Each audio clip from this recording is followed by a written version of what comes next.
Welcome to this Lignacite tutorial. In this video we will show you the process of how to fail a delivery, both as an individual item as well as a whole order. Only some situations require you to use the failed delivery function. This option is only for when you've been unable to deliver an item. You can fail an item at two levels: the container level, which will fail the entire job. You may want to do this if you can't make a delivery due to bad traffic, a vehicle breakdown or severe weather. Or you can fail a delivery at item level. This will fail just individual items.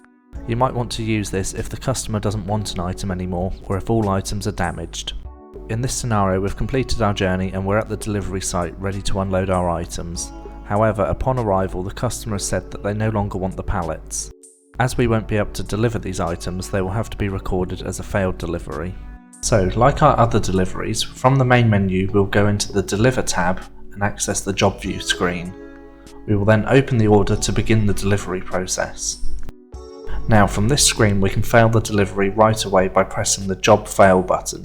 This will fail the entire order and all of the items in it. However, we don't want to do that, as in this case the rest of the items can be delivered.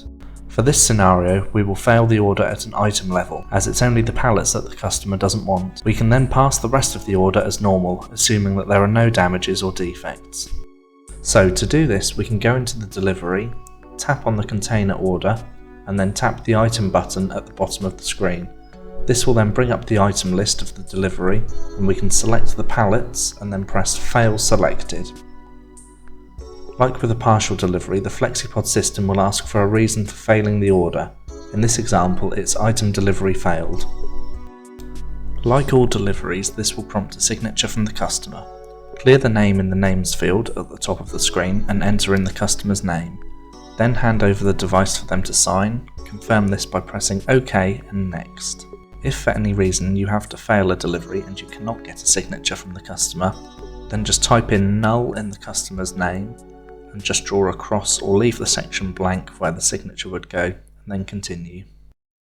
After a signature, you'll be required to enter some notes about why you needed to fail the item or fail the delivery. Please give as much detail in this section with any relevant information which can be passed on to the customer. If something else on the order needs to be failed, then you can repeat the process of selecting the item and failing it.